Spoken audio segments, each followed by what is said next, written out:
students, welcome in our YouTube channel Krishi classes. This is Sushi Chauhan. Students, हम अपनी class 11 की class में फिर से प्रेजेंट है अपने टॉपिक्स को लेकर के। स्टूडेंट, हमने पिछली क्लासेस में क्या क्या पढ़ा है उसको एक बार देख लेते हैं और फिर आगे हम की टॉपिक को क्रिएट करते हैं। चलिए, तो हम देखते हैं कि हमने क्या देखा था। लिविंग वर्ड में हमने देखा था लाइफ क्या होता है। लाइफ के बाद हमने ये देखा था कि लाइफ के लिए वो कौन कौन से फैक्टर हैं जो किसी ऑर्गेनिज्म को ये बताते हैं कि कौन लिविंग है और कौन नॉन लिविंग है। इसके बेस पर हमने क्या देखा था कि सेपियन साइज क्या होता है, मॉर्फोस एनामॉर्फोस सेपियन साइज में देखा था। फिर हमने देखा था डेवलपमेंट, इससे पहले हमने ऑर्गेनाइजेशन देखा था, ऑर्गेनाइजेशन कैसे होती है बॉडी की। फिर हमने डेवलपमेंट एंड ग्रोथ देखा था। फिर उसके बाद हमने होमियोस्टैसिस देखा, फिर मेटाबॉलिज्म देखा। फिर मेटाबॉलिज्म के बाद हमने कॉन्सियसनेस देखा, कॉन्सियसनेस पर रिपेयर एंड रीजनरेशन देखा, और रिपेयर एंड रीजनरेशन के बाद अभी हमें एजिंग स्टार्ट करनी है और डेथ। ये 2 पॉइंट बचे हुए हैं जो हम आपको अभी 1 बाय 1 बताते हैं। वीडियो स्टार्ट करने से पहले स्टूडेंट्स आपको बता दें, कल वाले वीडियो में थोड़ी प्रॉब्लम आई थी बिकॉज ऑफ दैट कि हमारे यहाँ कंस्ट्रक्शन का काम चल रहा है। सो आज मैं पूरी कोशिश करूंगी कि ये वीडियो में कोई प्रॉब्लम्स ना आए, और हाँ, लाइक शेयर एंड सब्सक्राइब जरूर करें। सो स्टार्ट करें हम। देखिए, एजिंग क्या है स्टूडेंट। एज यूजुअल देखिए, एजिंग इट्स मीन्स कि एक तरह से ग्रोथ ही है, but growth in what? Cells, development in cells. Okay students, देखिए जरा एक पॉइंट के थ्रू हम इसको क्लियर करते हैं, उसके बाद और डिटेल बताते हैं। एजिंग क्या है? It is a progressive decline, deterioration in structural and functional of an organism. क्या कह रहा है कि किसी ऑर्गेनिज्म में structural and functional deterioration process को ही हम क्या कहते हैं? एजिंग कहते हैं। इट्स मीन्स क्या कि कोई organism day by day, by structure way, by functional way decline हो जा रहा है, डिटरेशन हो रहा है उसकी बॉडी में, that is the ageing.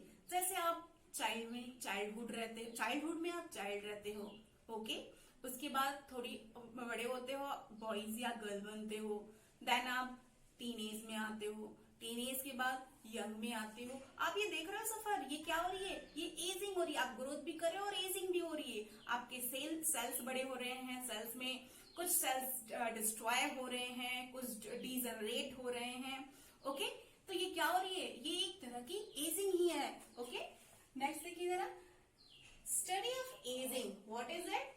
Gerontology.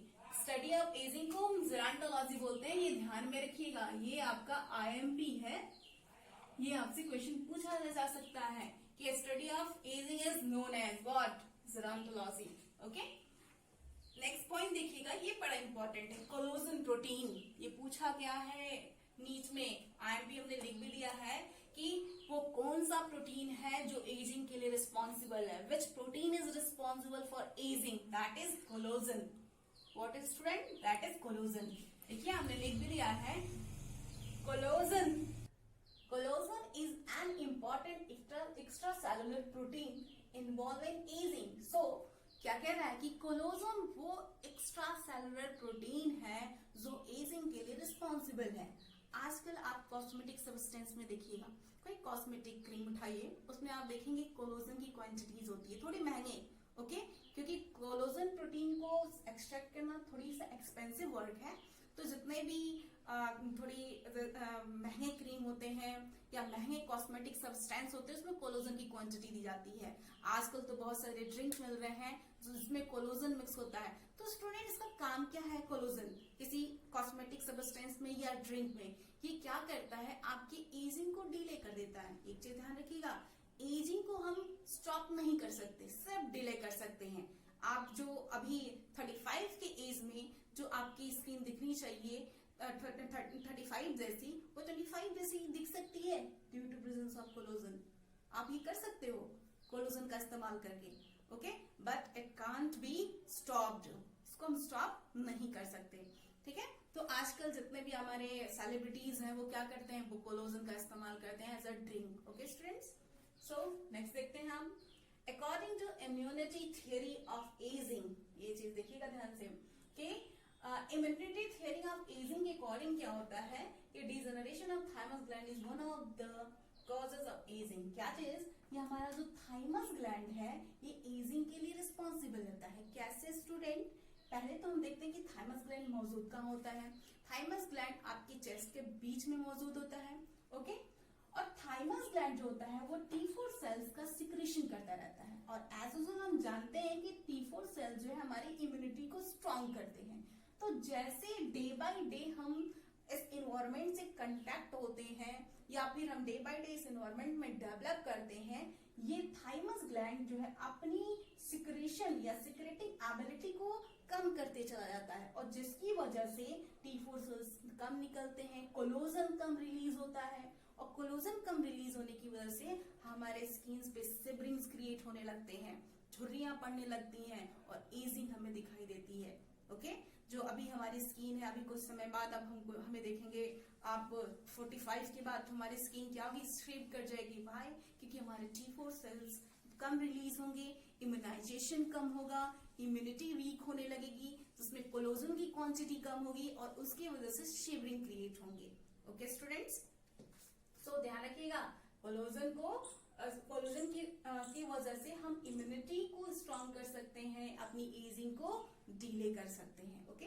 एक चीज और याद रखिएगा, ये थाइमस ग्लैंड हमारी इम्यूनाइजेशन करता है, ऐसे ही हाइपोथैलेमस ग्लैंड जो हमारी ब्रेन के जस्ट यहाँ पिट्यूटरी ग्लैंड के बिलो पाई जाती है, वो हमारी बॉडी के टेम्परेचर को मेंटेन करता है, ओके। ये भी ध्यान रखिएगा।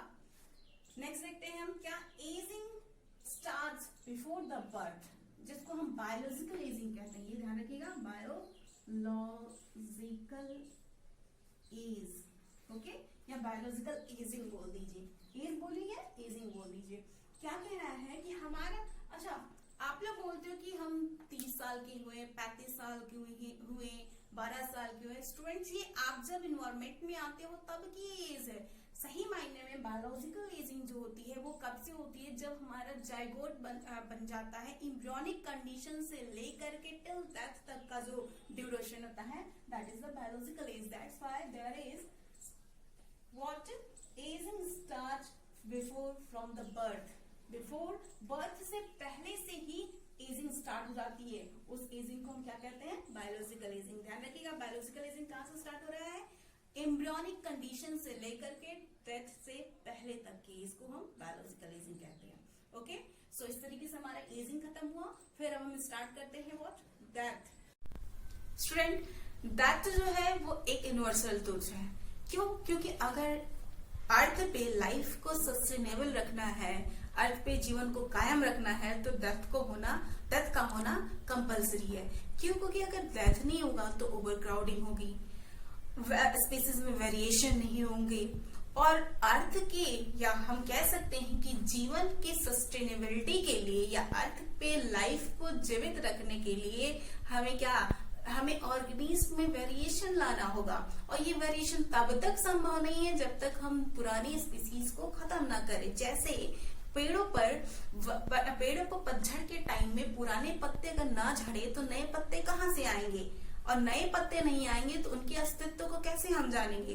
ठीक उसी तरीके से हमें डेथ कंपलसरी है हमारे अपने ऑर्गेनिज्म को या नई वेरिएशन को डेवलप करने के लिए। सो या फिर ऐसे ही देख ले, अगर आपके न्यूटन या आइंस्टाइन ना मरते तो फिर स्टीफन हॉकिंस जैसे लोग, पिचाई जैसे लोग कैसे आते, और फिर हमें जो है लाइफ में कैसे कैसे वेरिएशन होता है ये कैसे पता चलता, डेथ की वजह से। वो भी होते, न्यूटन भी होते हैं, इधर आपके स्टीफन हॉकिंस भी होते, सब होते, तो ओवर क्राउडिंग होती। इनकी थीसिस, उनकी थ्योरी, ये क्या होती, ओवर क्राउडिंग की वजह से हमें ना ये समझ में आती कि न्यूटन्स के लॉज क्या है, और ना ही हमें कभी ये पता चल सकता था कि हमारे थॉट को भी विजिबिलिटी मिल सकती है, ओके स्टूडेंट। सो देखते हैं हम इधर क्या, death it is ultimate termination of function of life. क्या कह रहा है कि ये एक टर्मिनेटिंग पॉइंट होती है, जब हमारे बॉडी के सारे फंक्शन काम करना बंद कर देते हैं, तब हमारा टाइम आता है किस चीज का, किसी भी ऑर्गेनिज्म का डेथ टाइम आता है, जब वो फंक्शनली स्ट्रक्चरली वर्क करना बंद कर देते हैं, ओके स्टूडेंट्स। नेक्स्ट टॉपिक में हमने पहले एजिंग को लेकर के बताया था, अब यहाँ बताते हैं स्टडी ऑफ डेथ को क्या बोलते हैं, थैनोटोलॉजी। क्या बोलते हैं, थैनोटोलॉजी, याद रखिएगा, थैनोटोलॉजी। ये पूछा पूछा गया है क्वेश्चन।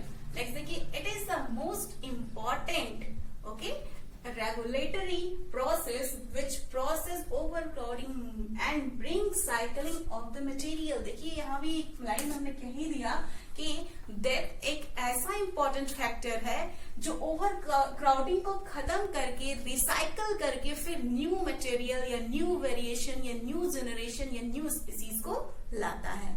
ओके स्टूडेंट्स, अब देखते हैं डेथ के टाइप्स क्या होते हैं। डेथ के दो टाइप्स होते हैं, एक क्लिनिकल डेथ होता है और दूसरा बायोलॉजिकल डेथ होता है। क्लिनिकल डेथ हम किसे कहते हैं, देखिए जरा कुछ पॉइंट्स हमने लिखे यहाँ पे। जब हार्ट बीट स्टॉप हो जाए, ओके, जब ब्रीथिंग स्टॉप हो जाए, जब हार्ट बीट स्टॉप हो जाए तो हम कह सकते हैं कि ये क्लिनिकल डेथ है। ओके, ब्रीथिंग स्टॉप हो जाए clinical death, pulse rate stop हो जाए क्लिनिकल डेथ, और हमारी आंखों की प्यूपिल्स, ये आंखों के जो प्यूपिल्स है वो डायलेट हो जाए, बड़े हो जाए, तो हम कहेंगे ये क्या है, क्लिनिकल डेथ है। ओके स्टूडेंट्स, आपने देखा क्लिनिकल डेथ में क्या क्या पॉइंट थे हमारे, हार्ट बीट स्टॉप हो रहा है, पल्स रेट स्टॉप हो रहा है, ब्रीथिंग स्टॉप हो रही है, और आईज, हमारी आईज की पिपल्स जो होती है जिसको आंखों की पुतलियां बोलते हैं वो डायलेट हो जाती है। ओके स्टूडेंट्स, नेक्स्ट हम देखते हैं क्या, बायोलॉजिकल डेथ। बायोलॉजिकल डेथ क्या करता है कि ब्रेन के जितने भी फंक्शनिंग होती है स्टॉप हो जाती है, जिसको आप कोमा कंडीशन बोलते हो। ओके, ये इस टाइम ब्रेन फंक्शन करना ही बंद कर देता है, और जब ब्रेन फंक्शन करना बंद कर देगा तो एज यूजुअल हम जानते हैं कि हमारे बॉडी की अदर पार्ट भी फंक्शन करना बंद कर देंगे, क्योंकि वो क्या करेगा, उसको रेगुलेट करता है। ओके, तो इसके पॉइंट ऑफ व्यू से कुछ मोस्ट इंपॉर्टेंट पॉइंट्स है जो हम आपको अभी वन बाय वन दिखाते हैं। So first point, pallor mortis. Pallor mortis क्या होता है स्टूडेंट, जब बॉडी पैलनेस जाती है, इट्स मीन्स आपने देखा होगा कि बॉडी जब डेथ कर जाती है या किसी ऑर्गेनिज्म का डेथ हो जाता है तो बॉडी येलोइश पड़ जाती है, उसको बोलते हैं पेलॉर मॉर्टिस। देखिए यहाँ लिखा है हमने, it is paleness which happened after death. Its means कि कोई ऑर्गेनिज्म मर जाता है, मरने के बाद जब उसकी बॉडी येलोइश पड़ जाती है, पेल येलो कलर की हो जाती है, तब इसको बोलते हैं पेलॉर मॉर्टिस। ओके, नेक्स्ट है लिवर मॉर्टिस। लिवर मॉर्टिस में क्या होता है स्टूडेंट, बॉडी का जो ब्लड होता है वो लोअर बॉडी के पार्ट में शटल डाउन होने लगता है। इट मीन्स हमने देखा है settling of blood in lower portion of the body. It's means क्या कि ऊपर की जो ब्लड्स होते हैं वो नीचे की तरफ लोअर पोर्शन में, एब्डोमिनल पोर्शन की तरफ शटल डाउन होते हैं, शटल डाउनिंग फॉर्म में होने लगते हैं। ओके, नेक्स्ट देखते हैं अगार मॉर्टिस। अगार मॉर्टिस में क्या होता है कि बॉडी का टेम्परेचर लो हो जाता है। आपने देखा होगा कि डेड बॉडी होती है वो बॉडी काफी ठंडी होती है। इस ठंडी होती है क्यों, क्योंकि उस टाइम बॉडी का टेम्परेचर सेटल डाउन हो चुका रहता है। इस प्रोसेस को बोलते हैं अगार मॉर्टिस। आपने क्या देखा, पेलॉर मॉर्टिस में बॉडी पेलनेस जा रही है, इट मीन्स येलो कलर की जाती है। ये सारे के सारे सिम्टम्स हैं डेथ के, बायोलॉजिकल सिम्टम्स। ठीक है, नेक्स्ट है लिवर मॉर्टिस। लिवर मॉर्टिस में हमने क्या देखा कि बॉडी के जो ब्लड होते हैं वो लोअर पोर्शन में आके सेटल डाउन होते हैं। फिर हमने अगार मॉर्टिस देखा। अगार मॉर्टिस में क्या होता है कि बॉडी का टेम्परेचर रिड्यूस ज्यादा है। ओके, और नेक्स्ट है रिगोर मॉर्टिस। रिगोर मॉर्टिस क्या होता है कि इसमें मसल्स में कंट्रैक्शन हो जाती है। आप देखे होंगे कि अगर कोई डेड बॉडी हो वो जिस कंडीशन में मरी रहती है वो बॉडी वैसे ही रहती है। अगर इट्स मीन्स क्या कि जैसे हमने अपने बॉडी को, हैंड को फोल्ड किया है, मेरी अगर डेथ हो जाती है बॉडी अगर ऐसे फोल्ड है तो वो ऐसे ही फॉर्म में कंट्रैक्ट हो जाएगी, ये ऐसे नहीं होगी। अगर ऐसे है तो ये ऐसे की ऐसे ही रह जाएगी। तो इस फॉर्म को हम बोलते हैं रिगोर मॉर्टिस। देखिएगा हमने लिखा भी है, muscles enter a prolonged phase of the contraction after the death। यानी कि बहुत लंबे समय तक बॉडी कंट्रैक्ट हो जाती है, जिस पोजीशन में रहती है उसी पोजीशन में स्टॉप्ड हो जाती है। इस प्रोसेस को बोलते हैं रिगोर मॉर्टिस। ओके स्टूडेंट्स, तो हमने देखा डेथ क्या है, डेथ के टाइप भी देखे, biological and clinical and biological. Okay, अब हम अपने नेक्स्ट लेक्चर में हम देखेंगे what classification aids. Okay student, so तब तक आप पढ़ते रहिए।